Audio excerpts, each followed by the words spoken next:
बिस्मिल्लाहिर्रहमानिर्रहीम। हज़ारों करोड़ों दुरूद बहुज़ूर सरवर कौनैन हज़रत मोहम्मद मुस्तफ़ा सल्लल्लाहु अलैहि वसल्लम पर। आइए मिलकर दुरूद पाक पढ़ते हैं। अल्लाहुम्मा सल्लि अला सय्यिदिना व मौलाना मुहम्मदिन व अला आलिहि वसल्लम। अल्लाहुम्मा सल्लि अला सय्यिदिना व मौलाना मुहम्मदिन व अला आलिहि वसल्लम। अल्लाहुम्मा सल्लि अला सय्यिदिना व मौलाना मुहम्मदिन व अला आलिहि वसल्लम। अस्सलाम वालेकुम, जुमा मुबारक। आज की वीडियो में हम आपको इब्लीस का थोड़ा सा बैकग्राउंड बताते हैं, जिसको शैतान का खिताब दिया गया। तो उसका बता दें कि उसने इबादत के और कितने मदारिज तय किए और वो कितने आला तरीन दर्जे पे फाइज था इबादत के लिहाज से, और उसको अपनी इबादत का गुरूर तकब्बुर हुआ तो अल्लाह ताला ने उसको सरकशी की, उसके तकब्बुर की, उसके गुरूर की कैसे सज़ा दी थी। तो आते हैं इब्लीस की तारुफ़ की तरफ। इब्लीस की नस्ल की इब्तिदा जिस जिन से हुई, इसका नाम तारानूस कहा जाता है। तारानूस इब्लीस से 1,44,000 साल कब्ल दुनिया पर मौजूद था। तारानूस की नस्ल तेज़ी से बढ़ी क्योंकि उन पर मौत तारी नहीं होती थी और ना बीमारी लगती थी। अलबत्ता ये चूँकि आतिशी मखलूक थी तो सरकशी बदर्जे तुम मौजूद थी। इस जिनों की नस्ल को पहली मौत फरिश्तों के हाथों पैदाइश के 36,000 साल बाद आई, जिसकी वजह सरकशी थी। यहाँ पहली बार मौत की इब्तिदा हुई, इससे पहले मौत नहीं होती थी। बाद में चलपानीस नामी एक नेक जिन को जिन्नात की हिदायत का ज़िम्मा सौंपा गया और वही शाही जिन्नात करार पाए। इसके बाद हामूस को ये जिम्मेदारी दी गई। हामूस के दौर में ही चलपिया और तबलीस की पैदाइश हुई, और ये दोनों अपने वक्त के बेहद बहादुर जिन्नात थे, और इनकी कौम ने चलीपा को शाशीन का लक़ब इसके शेर के जैसे सर की वजह से दिया। इन दोनों जिन्नात की वजह से सारी कौम कहने लग गई कि हमें भी इस वक्त तक कोई नहीं हरा सकता जब तक शाशीन और तबलीस हमारे दरमियान मौजूद हैं। और इन दोनों की वजह से कौम के जिन्नात आसमान तक रसाई करने लगे और तीसरे आसमान पर जाकर शरारत कर आते थे।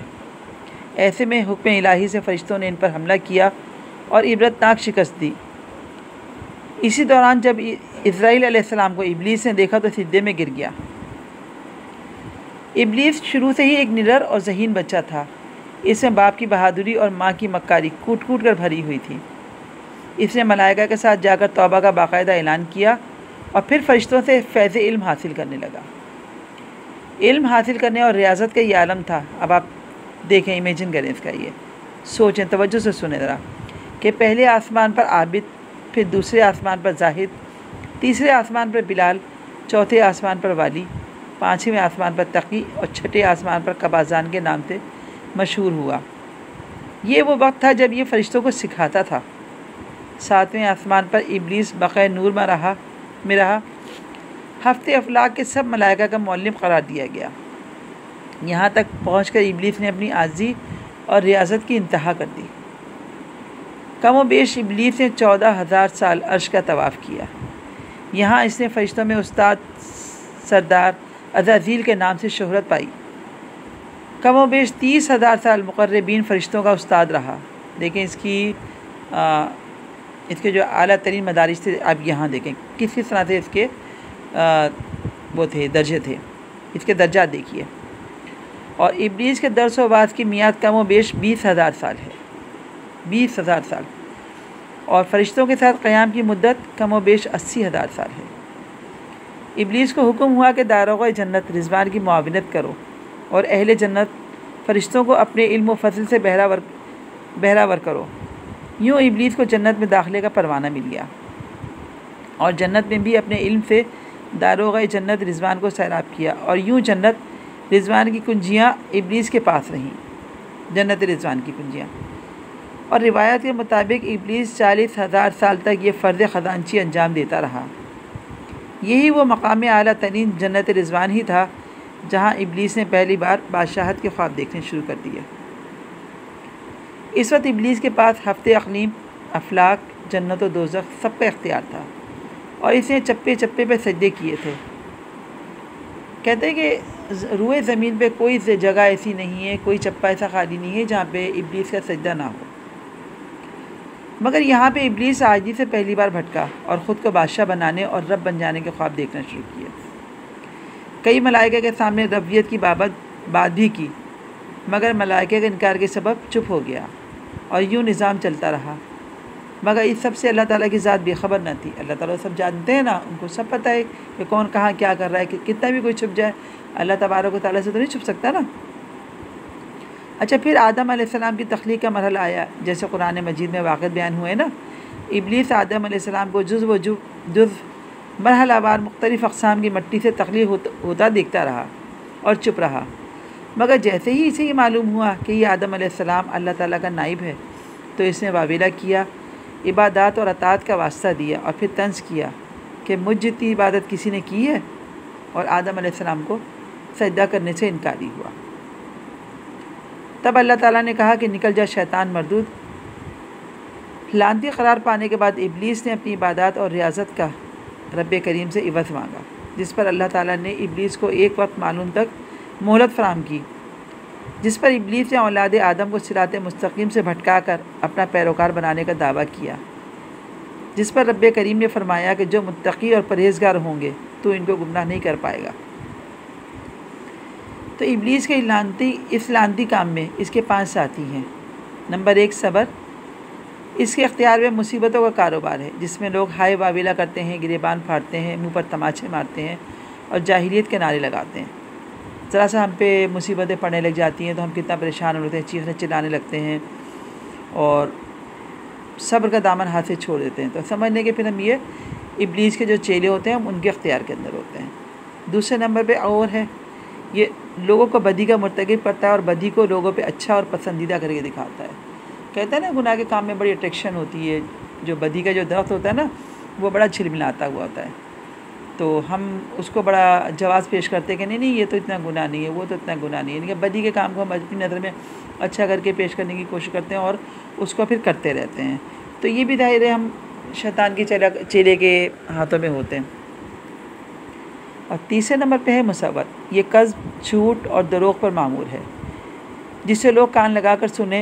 ये इंसानों की शक्ल अपनाकर इनसे मिलता है और इन्हें फसाद बर्पा करने की झूठी खबरें सुनाता है। झूठ को तो हम लोग गुनाह समझते ही नहीं है कि कोई झूठ कोई गुनाह भी है, ना दरोग कोई हम लोग को गुनाह समझते हैं।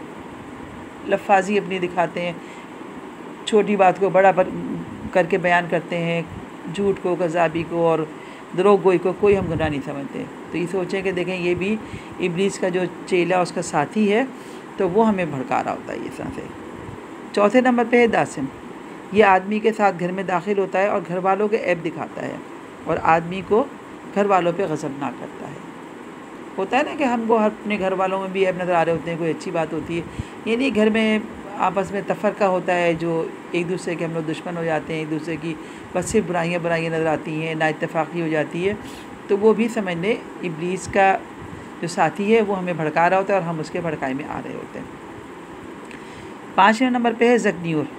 ये बाज़ारों का मुख्तार है, बाज़ारों में आकर ये बददियानती के झंडे गाड़ता है, बाज़ारों में बुराइयों और फहाशी पर वरगलाता है। तो देखें बाज़ारों में जो कुछ भी हो रहा होता है इसका मतलब वो भी ये शैतान ही हमें वरगला रहा होता है। अल्लाह ताला हमें बचाए, अल्लाह ताला हमें शैतान का साथी बनने से बचाए और हमें इन सारी बुराइयों से बचाए। अल्लाह अपनी हिफ्ज़ ज़मान में रखे, आमीन सुम्मा आमीन। तो इब्लीस का आदम अलैहिस्सलाम को सज्जे से इनकार का जज्बा हसद था कि जिसने इसे मजबूर किया कि मेरी जगह आदम यानी खाक को क्यों मिली, क्योंकि ये तो आतिश का बना हुआ है ना। तो ये इसका जज्बा तकब्बुर और गुरूर था कि मैं आला हूँ, और इस एक सज्जे के इनकार की बात नहीं थी, बात अताअत से सरकशी की थी। उसने अल्लाह ताला की अताअत नहीं करी, अल्लाह ताला के हुक्म से इनकार किया, तो ये उस सरकशी की थी, शिर्क की थी। उसने अल्लाह ताला की बात नहीं मानी। इब्लीस ने दिल में ख़ुद को रब मान लिया था। इसी शिर्क अज़ीम की बदौलत इस इब्लीस ता क़यामत रुस्वा और लानती ठहरा और औलाद आदम को भटकाने के लिए आज़ाद करार पाया। तो हासिल नतीजा आज की बात का ये ठहरा कि रब करीम को इंसान की इबादत आजी इल्म व दानिश से कुछ गर्ज़ नहीं है। रब करीम सिर्फ ये देखते हैं कि दिन में अताअत और फरमाबरदारी कितनी है। और इसी बुनियाद पर तक़वा और परहेज़गारी के दर्जे करार पाते हैं। हम में से बहुत से ऐसे हैं ना कि ज़रा सी बातें करते हैं तो दिल में हल्का सा तकब्बुर आ ही जाता है कि नहीं भाई, हम तो 5 वक्त नमाजी हैं, हम तो तहज्जुद गुज़ार हैं, हम तो रोज़े पूरे रखते हैं, हम तो झूठ नहीं बोलते, हम तो ये नहीं करते, हम तो वो नहीं करते। तो अल्लाह ताला को जैसे अल्लाह अपने बंदों की इबादतें पसंद हैं, इस तरह इनकी निदामतें भी महबूब हैं, और बाज़ औक़ात इबादत से ज़्यादा निदामतें काम आ जाती हैं। तो कोशिश करें कि अल्लाह ताला की इबादतें करने के साथ साथ अपने गुनाहों पे निदामत का भी इज़हार करें, उससे शर्मिंदा रहें और तौबा करते रहें, क्योंकि अल्लाह ताला को तौबा करना बहुत पसंद है। अल्लाह ताला हम सबको माफ़ करे और हम सब की इबादतों के साथ साथ हमारी निदामतों को भी अपनी बारगाह में मकबूल और मंजूर फरमाए। दानिस्तगी में, नादानिस्तगी में जो गुनाह हमसे सरज़द हो जाते हैं, अल्लाह ताला उनको माफ़ फरमाए, अपनी रहमत की नज़र करे, हमेशा अपने करम की नज़र करे हम सब पर। जो लोग अल्लाह पर तवक्कल करते हैं, तक़वे की राह इख्तियार करते हैं, अल्लाह पाक ख़ुद इनके लिए ऐसे असबाब पैदा फरमा देता है जो बंदों के वहम व गुमान में भी नहीं होते। बेशक अल्लाह ताला मुसब्बिबुल असबाब और बेहद मेहरबान है। ऐ अल्लाह, हमें इन नेक लोगों में शामिल कर दे, हमें बुरा देखने, बुरा सोचने, बुरा बोलने और बुरा करने से बचा, और हमें अच्छाई और भलाई के रास्ते पर चलने की तौफ़ीक़ अता फरमा।